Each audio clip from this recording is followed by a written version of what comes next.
South Florida. It's home to crystal clear beaches, world-famous nightlife, and world-class dining. A place where many people come to escape, and for some, sunny weather and permanent vacation vibes. Well, there's nothing like a global pandemic to put an end to the party. When Governor Ron DeSantis issued an executive order on April 1st shutting down all non-essential businesses, our world stopped. But that didn't stop some. During this timeout, we also took time out to assemble a list of the people we find the most fascinating this year. So as we prepare to close the door on 2020, let's take a look back on a few incredible South Floridians, some who made the news across the nation, and some who simply make us proud.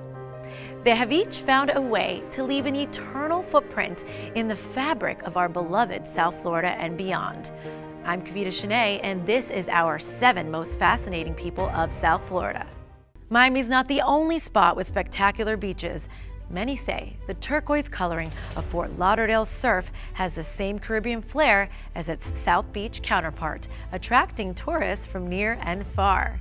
And now, thanks in large part to developer Ramola Motwani, they can unwind after a long day of fun and sun in style. The chairwoman of Mary Mac Ventures has spent nearly 3 decades expertly transforming rundown spring break motels into upscale hotels and condos, adding value to Fort Lauderdale, Miami, and beyond. Ramola grew up in India, completed a law degree in Mumbai, followed her love to America, and started a family. When her husband unexpectedly passed away from a brain hemorrhage, she forged ahead, taking the family business to mammoth heights, all while building an inspirational legacy that makes her a landmark in South Florida. Suddenly, you were 47 years old, you have 2 teenage sons, you have this business, and you said you just closed on another property, and your husband suddenly passes away, young guy. How did you manage to get through such a hard time and then go on to be able to also run a business and raise your teenage sons? November 2nd, 1994. That's when I lost him.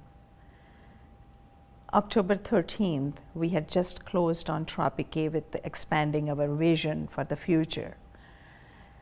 And this was so sudden. Obviously, you are never prepared for these things, but more so, it was just too sudden for me. We were soulmates. We always did everything that made each other happy. And I had 2 choices. Either I could go be grieving and I would be going down, or I had to look at my children and say, that's my responsibility. Not just as a mother, but now I'm mother and father. Describe the first time you met Bob. My sister and his sister went to college together. So often he would come to my house to give something from his sister to my sister, a book or whatever. And he would always look at me, and I didn't realize it at that time, but my sister still tells me that when he used to come, he never came to give me a book. He came to So you went to study law in Mumbai. He went off to the United States to study business, and you had a long-distance relationship for quite some time. How did you manage those 5 years apart? And when he was leaving, he asked me if I would, wait for him. He wanted to make sure before he got on that plane. And we decided that yes, we will, and we will write letter to one another every single day for 5 years. I mean, that's quite a lot of trips to the post office. When you are in love, you find your way. Well, eventually you did move to the United States. You guys got married in the United States. It was beautiful. Our relationship was beautiful. You went from Missouri, where you went and got your MBA, and then you took your family and you both headed down south to Fort Lauderdale for a new business venture. But everything didn't go as planned, so what happened there? Oh my God. I love that you laugh before you talk about it. Listen, life is always like how we look at it. We always looked at glass half full and always were focused on how to make that half full. So that journey, you know, when we came here, spring break, it was the same year. We bought the properties, relying on the numbers. So when first season came, here we are all ready, we are all charged up, we all were ready for great business. And what happened? Nothing. There was a period on the beach that everything collapsed. It was Merrimack that we decided that we believed in the location, and Bob was a visionary. And he said, it's location, location, location, it's beach. It has to come back. We have to bring it back. And we rolled up our sleeves. We believed in the market, and we just hung in tight, said, we are going to make this happen. You pivoted from hotel management to land development. And at the time, you were a rookie. So what challenges did you face when switching gears in business? When I got entitlements to Merrimack Hotel of 320 room luxury hotel on the beach, on Fort Lauderdale Beach. That was huge.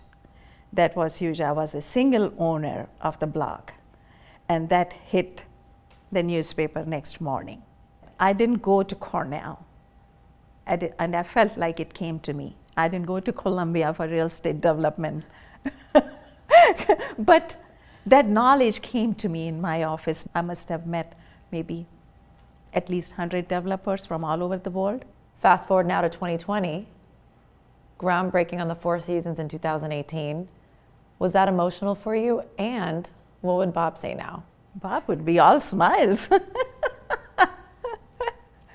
Very proud of his children. And you? And of course, yeah. In my lifetime, our dream has come true. And I always think for my children, the future, and I always include Bob in that vision, like what would he like? And I think, you know, our children, both Nitin and Dave, have really made us so proud, and, you know, really excelled expectations, and I love them dearly.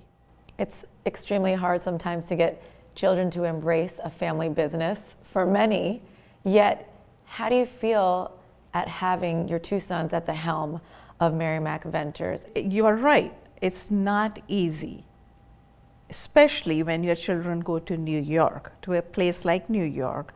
They worked on Wall Street, they went to Columbia. It is all about right timing, right time in a right place, and that fell in place for me. It was a great thing for them to come home and pick up from, climb that ladder of development. And I always believe that everyone should have their own wings to fly. You have won numerous awards. If I listed them, it would be probably a 10-minute long list. So which service projects are you most passionate about?